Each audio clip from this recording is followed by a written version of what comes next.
Sri Kuberan TV நேயர்கள் அனைவருக்கும் மோசஸின் இனிய வணக்கங்கள். இப்போ பார்த்தீங்கன்னா சனி வக்ர பெயர்ச்சி. சனி பகவான் பார்த்திங்கன்னா இந்த ஜூலை மாதம் 13ஆம் தேதி காலையில் வக்ரம் அடைகிறார். அவர் எப்போ பார்த்திங்கன்னா இந்த நவம்பர் மாதம் வரையும் பார்த்திங்கன்னா இந்த வக்ரத்தில் இருப்பார். ஸோ இந்த வக்ரம் அடையும் போது என்னென்னாக்க இப்போ சனி பகவான் பார்த்திங்கன்னா கால புருஷ தத்துவத்துக்கு 12ஆம் இடத்துல இருக்கார். ஸோ 12ஆம் இடத்துல இருந்து அவர் என்னென்னாக்கா 11ஆம் இடத்தை நோக்கி நகர்வது போல் நமக்கு ஒரு இது இருக்கும். ஸோ அப்போ இந்த 11ஆம் இடம் என்ன லாப இடத்தை நோக்கி சனி பகவான் நகர்வதனால இந்த காலகட்டங்கள் பார்த்திங்கன்னா மிகுந்த நன்மையை அளிக்கக்கூடிய காலகட்டம் சொல்லுவான். ஏன்னா இவ்வளோ நாள் சனி பகவான் 12லேருந்து நிறைய குழப்பங்கள் தேவையற்ற விரயங்கள் எல்லாமே இருந்திருக்கும். அது எல்லாமே இப்போ மாற்றம் அடைந்து, ஏன்னா இப்போ நிறைய நாட்டிலே பார்த்திங்கன்னா பல பிரச்சனைகள் இருக்கும், இந்த போர் பல விஷயங்கள், இது எல்லாமே பார்த்திங்கன்னா இந்த காலகட்டத்தில் தீர்வுக்கு வருமானா கண்டிப்பாக ஒரு முடிவுக்கு வரும். பார்த்திங்கன்னா நாட்டில் இல்லை உலகத்திலே பார்த்திங்கன்னா அமைதியும் மகிழ்ச்சியும் சந்தோஷமும் மனிதாபிமானம் இந்த காலகட்டத்தில் அதிகரிக்கக்கூடிய காலகட்டமாக தான் இருக்குது. அதனால் ஏன்னா முதல்ல சனி வக்ரம்னா என்னன்றது ஒரு சின்ன புரிதலுக்காக. ஏன்னா நம்ம பார்த்திங்கன்னா பொதுவாக நிறைய பேர் ட்ரெயினில் திருப்பதிக்கு யாராவது ட்ராவல் பண்ணியிருந்தீங்கன்னு வச்சுக்கிங்களேன், திருப்பதியில் பார்த்திங்கன்னா ட்ரெயின் ரேணிகுண்டா வரை அப்படியே முன்னோக்கி போகிற மாதிரி இருக்கும், சரிங்களா? ஸோ அங்கேருந்து பார்த்திங்கன்னா என்ஜினை மாற்றி பின்னாடி என்ஜினை மாற்றி பின்னாடி இருக்க இடம் முன்னாடியாகவும் முன்னாடி இருக்க பின்னாடியாக மாறி என்ஜின் முன்னாடி போகும். ஆனால் என்ஜின் முன்னாடி தான் போவோம்.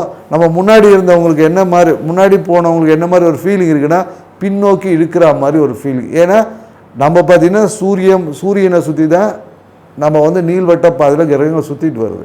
ஸோ அப்போது இந்த சனி கிரகம் அந்த நீள்வட்ட பாதையில் வரும்போது நமக்கு எதிரான திசையில் பயணிக்கிற மாதிரி ஒரு தோன்றல் இருக்கும்.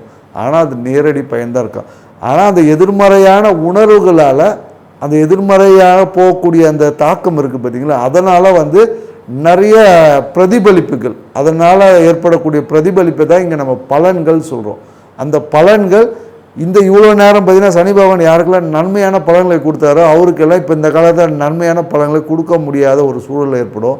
இவ்வளோ நாள் அசுப பலன்கள்லாம் சில ராசிகளுக்கு வந்திருக்கும், அவங்களுக்கு எல்லாமே இப்போ பார்த்திங்கன்னா அபரிவிதமான திடீர் அதிர்ஷ்டம் திடீர் நன்மைகள் எல்லாமே கொடுக்க போகிறேன்.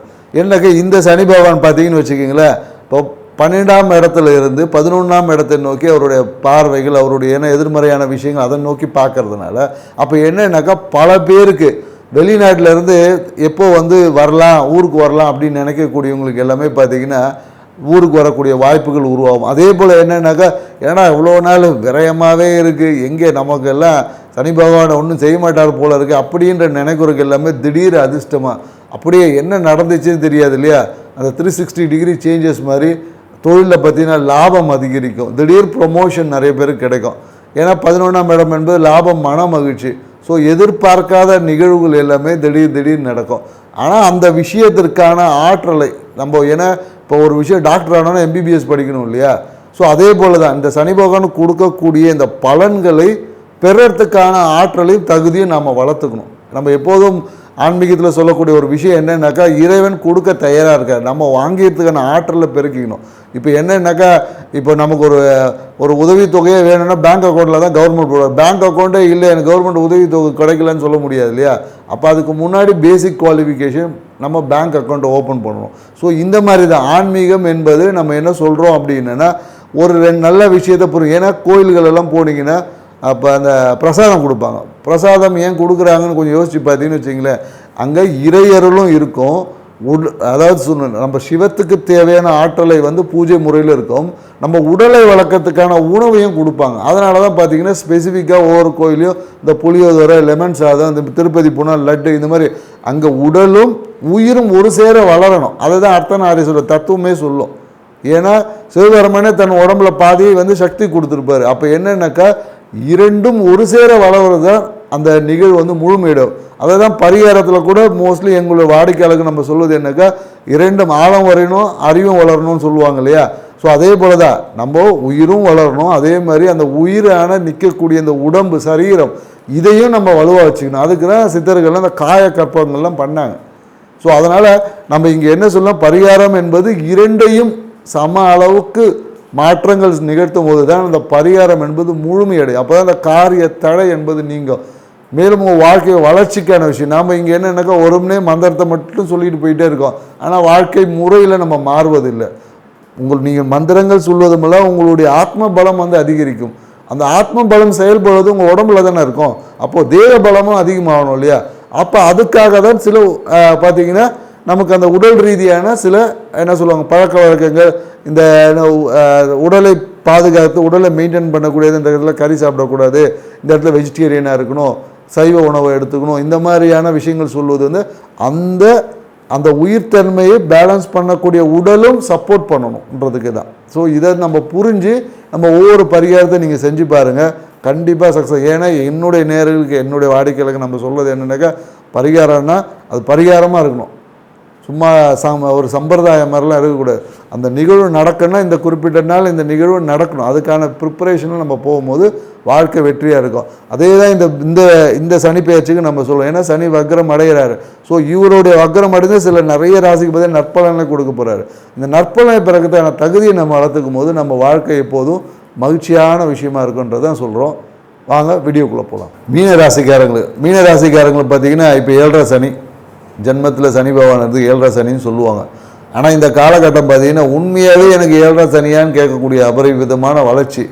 இவருக்கெல்லாம் 7.5 சனியா யார் பார்த்து சொன்னது? மீனராசிக்காரங்களுக்கு 7.5 சனின்னு யார் சொன்னது?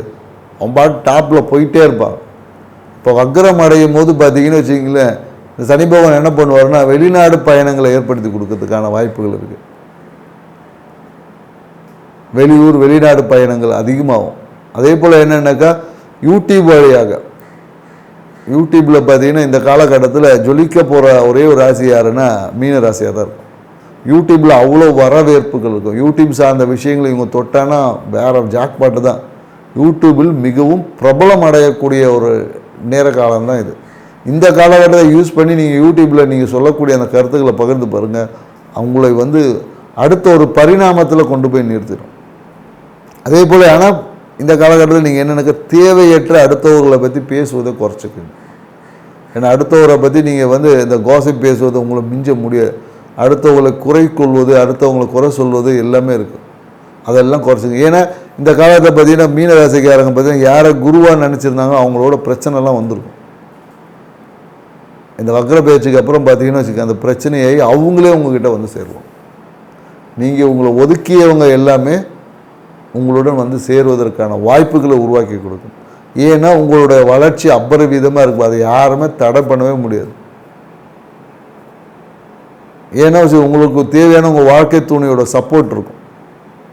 மேலும் என்னென்னாக்கா இந்த காலகட்டம் திருமண நிகழ்வுகள் எல்லாமே நடக்குமானா கண்டிப்பாக நடக்கும்.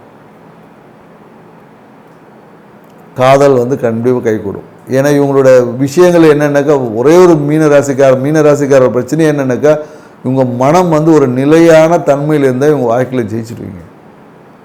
மனதை மட்டும் சரியாக வச்சுக்க. மனம் வந்து அப்பப்போ அந்த ஆசிலேஷன் மைண்டு ஒரு உறுதியற்ற தன்மையில் இருக்கும். தண்ணி போல் போகிற வரவங்களாம் எடுத்து குடிச்சிட்டு போகிற மாதிரி போகிற வரவங்களாம் ஏதாவது சொல்லிட்டு போய்டுவோம். அதுக்கேற்ற மாதிரி நீங்கள் ரியாக்ட் பண்ண வச்சுக்கோங்க. முதல்ல அந்த விஷயத்துலேருந்து போங்க.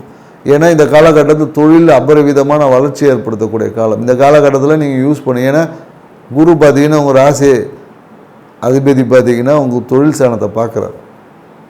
அப்போ தொழில் வந்து மிகுந்த ஒரு லாபத்தை இருக்குது. ஏன்னா குரு பார்த்தா கோடி நன்மை. அப்போ இந்த காலகட்டத்தில் நீங்கள் என்ன பண்ணணும்னா தாயை வணங்கலாம். உங்கள் அம்மா ஃபோட்டோ இருந்துச்சுன்னா அதை வணங்கினீங்கன்னாவே, இல்லை அம்மா இருந்தாங்கன்னா அம்மாவோடைய காலில் ஆசீர்வாதம் வாங்க. அம்மாவுக்கு தேவையான ஆசைகளை நிறைவேற்றது மூலயமாகவே உங்களால் இந்த காலத்தில் அபரிவிதமான பொருளாதார வளர்ச்சி, தொழில் வளர்ச்சி கண்டிப்பாக ஏற்படும். ஆனால் ஒரே விஷயம், இந்த காசிப் பேசுவதை மட்டும் குறைச்சிக்கணும். ஏன்னா நீங்கள் கூடிய பேச்சு உங்களுக்கு எதிரியாக மாறக்கூடிய வாய்ப்பு இருக்குது. அதே போல் தொழில் வந்து நீங்கள் எதிர்பார்த்த லாபத்தை கண்டிப்பாக அடையும். அதுவும் குறிப்பாக இந்த வெளியூர் வெளிநாடு சார்ந்த இன்வெஸ்ட்மெண்ட் செய்கிறவங்களாம் சூப்பராக இருக்குது நேர காலம். காதல் செய்வதற்கு பார்த்தீங்கன்னா காதல் செய்யக்கூடிய மீனராசிக்காரர்களாக இருந்தால் காதல் இந்த காலகட்டத்தில் கண்டிப்பாக கைகூடும். 7.5 சனியெல்லாம் சொல்லுவாங்க, 7.5 சனியோட பாதிப்பு அப்படின்லாம் சொல்லுவாங்க. ஆனால் இந்த காலகட்டத்தில் காதல் திருமணம் வந்து கைகூடும். சிறிய புரிதல் மட்டும் உங்ககிட்ட இருக்கணும். உங்களுடைய விஷயத்தில் நீங்கள் உறுதியாக இருந்தால் கண்டிப்பாக கைகூடும். ஏன்னா சின்ன சின்ன விஷயங்கள், ஏன்னா மீனராசிக்காரங்களை பார்த்தீங்கன்னா உங்கள் பார்ட்னர் ரொம்ப ஸ்ட்ராங்காக இருப்பாங்க, நீங்கள் தான் ஸ்ட்ராங்காக இருக்க மாட்டீங்க. ஒரு பயந்து ஒரு ஏதாவது பிரச்சனை வந்துருமா சொல்லியே பிரச்சனையை வர வச்சுருக்கீங்க. ஸோ அதனால் மன உறுதி தான் உங்களுக்கு தேவை. ஒரே விஷயம் என்னென்னாக்கா மன உறுதி, மன திடத்துடன் நீங்கள் செய்தீங்கன்னா உங்கள் வாழ்க்கை இந்த வக்ர பயிற்சியெல்லாம் உங்களுக்கு ஒன்றுமே இல்லை. ஏன்னா 7.5 சனியிலேயே நீங்கள் டெவலப் ஆகிட்டீங்க. ஒரு வக்ரம் இன்னும் டாப் ஆக்கி கொடுக்க தயாராக இருக்கும். அதனால் இந்த வக்ர பயிற்சியை வச்சு பயப்படவே தேவையில்ல மீனராசிக்காரர். உங்கள் வாழ்க்கையில் இரட்டிப்பு மகிழ்ச்சியை தான் இந்த வக்ரம் உங்களுக்கு கொடுக்கும் என்பதில் ஒரு சின்ன பிட்டு கூட இல்லை. ஏன்னா தனவரவும் இருக்குது, தனம் வரவு பெருது, தொட்ட காரியம் எல்லாம் ஜெயிக்கும். நீங்கள் ஒரு முயற்சி எடுத்த விஷயம்லாம் நீங்கள் முயற்சி எடுத்துன்னு சொல்கிறதுக்குள்ளே அதுக்கான ரிசல்ட் உங்கள் வீட்டில் இருக்கும். ஸோ அந்த மாதிரி முயற்சியால் லாபம் உண்டு. அப்போ என்னென்னாக்கா நிறைய வீடு வாங்கக்கூடிய வாய்ப்புகள்லாம் இருக்குது. வீடு வாங்கக்கூடிய வாய்ப்புகள் இருக்குது, புதிய வீடு கட்டி குடி போகிறதுக்கு வாய்ப்பு இருக்குது. இந்த மாதிரி பல விஷயங்கள் இந்த காலகட்டத்தில் நடக்க போகுது. அதுக்கெல்லாம் நீங்கள் தயாராகும். ஆனால் மற்றவங்களே புறம் பேசுவதை மட்டும் தயவு செய்து விட்டுருங்க. அதை நீங்கள் விட்டிங்கனாவே உங்கள் வாழ்க்கையில், ஏன்னா உங்களுக்கு குரு அருளும் இருக்குது, திருவருளும் இருக்குது. ஏன்னா குரு அருளும் குருவின் மூலிமா திருவருளும் உங்களுக்கு கிடைச்சிட்டே இருக்கிறதுனால உங்கள் வாழ்க்கையில் எப்போதும் மகிழ்ச்சி அடைய உங்கள் மனதிடத்தில் மன உறுதியோடு இருங்க. வாழ்க்கையில் வெற்றி அடைங்க. மீனராசிக்கு நம்ம சொல்லக்கூடிய ஒரு பரிகாரம் ஒன்று இருக்குது. என்னன்னாக்கா எல்லாமே பூந்தியை தான் லட்டாக்குவாங்க. நீங்கள் என்ன பண்ணுங்கள், லட்டை பூந்தியாக்குங்க. லட்டை பூந்தியாக்கி குறிப்பாக வெள்ளிக்கிழமையில் வரக்கூடிய குரு உரையில் லட்டு வாங்கி அதை உங்கள் கைகளாலே உடைத்து பூந்தியாக்கி அதை தானம் பண்ணிட்டு வந்தீங்கன்னா உங்களுக்கு ஏற்பட்ட தடைகள் எல்லாம் நீங்கி லாபம் பல மடங்காக வரும். இதை நம்ம சொல்லி நிறைய மீனராசிக்காரங்க வாழ்க்கையில் ஜெயிச்சிருக்காங்க.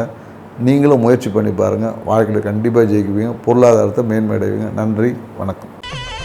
ஸ்ரீ குபேரன் டிவியை பார்த்தமைக்கு நன்றிகள். மேலும் இது போன்ற தகவல்களை தெரிந்து கொள்ள ஸ்ரீ குபேரன் டிவியை சப்ஸ்கிரைப் செய்யுங்கள். மறக்காமல் பெல் ஐக்கானை கிளிக் செய்யுங்கள்.